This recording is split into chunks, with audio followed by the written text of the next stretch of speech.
Hey guys, it's Victoria, and I'm so happy that you had time for a TCA Minute. Today, I get to talk to Brian McNull. Brian is a director at Lenovo, and he runs everything Smart Collab.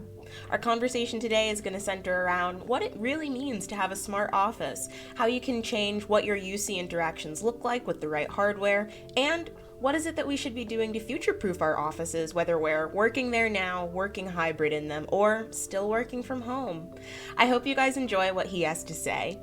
Hi, Brian. Hi, Victoria. It's good to see you. Good to see you as well.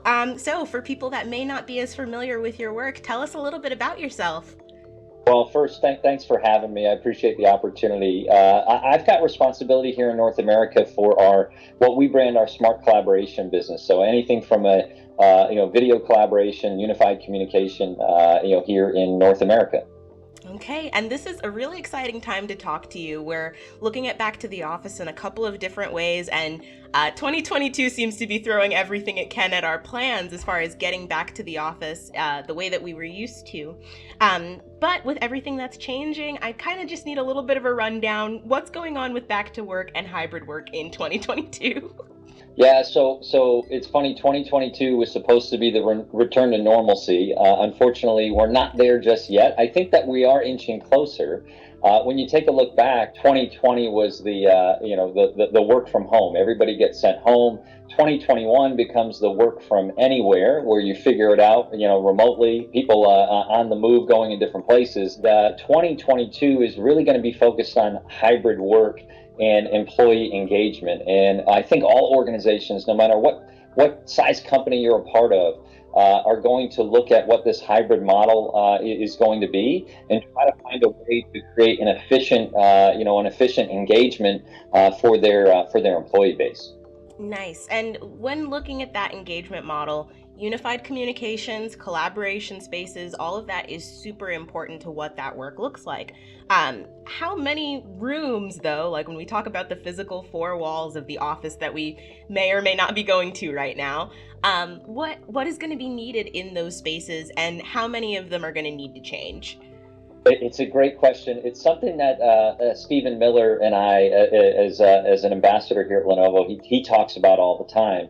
If you were to walk into a conference room, and Victoria, I'm sure you've done this at points in time, where you walk in and you see the laminated sheet on how to start a meeting in that room, that's a surefire sign right there that that room's not ready for the hybrid work model of the future, really of the present here in 2022. And it's about the new technology put into the space that allows people to collaborate and communicate in a more efficient manner than we were doing before everyone left the office in March of 2020. It's about 700 or 800,000 rooms that we see in North America, through different conversations we're having with consulting firms, that will likely be refreshed over the next, let's call it 12 to 18 months. And that technology is such a key component to what the room needs to look like to prepare for these changes. And it's about making sure that you don't have two classes of citizens.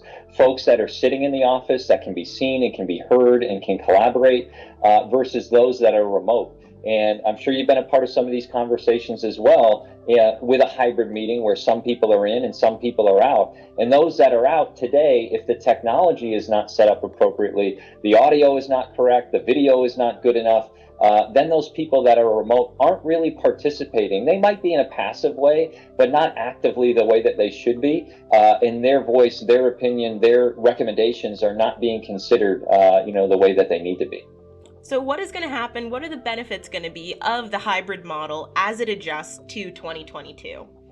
I think there's so many benefits of hybrid model. I really do. And I think the way that we've all learned to work over the last almost 2 years at this point is here to stay. I think, I heard a speaker mention this a couple of weeks ago, and I've been using it in conversation ever since, is that flexibility in the workplace is foundational, right? It is here to stay. It's the way we're going to engage with one another as we move forward.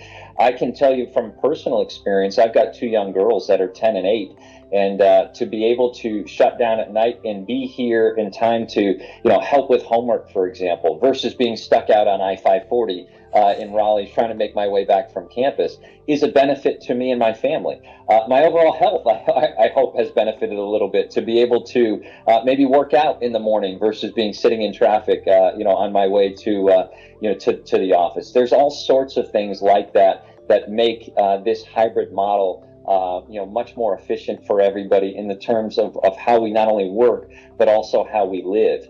The other piece that's important, though, is being there in person. There are things that get done in person that don't get done remotely the way we've had to work over the last 2 years. And what I mean by that is those hallway conversations, the interactions that you have with colleagues that I would call maybe kind of marginal members of your professional community. Those conversations aren't necessarily happening as often as they once did. We're a bit more siloed nowadays, and we're more connected to the closest parts of our professional colleagues. And that's not necessarily a great thing in terms of the overall organizational structure. So getting back into the office, working face-to-face at times, not 100% of the time, and then making sure that there's not two classes of citizens if you're in or out, and having the flexibility to say, you know what, my kid's sick today. I'm not going to be able to be there in the office, and I'm still going to be able to execute and do my job as effectively just as if I were there. Awesome. Thank you so much for sharing that. I think it's something really great to remember and definitely going to be a good model and value to kind of take forward if you're one of these companies that are looking to update.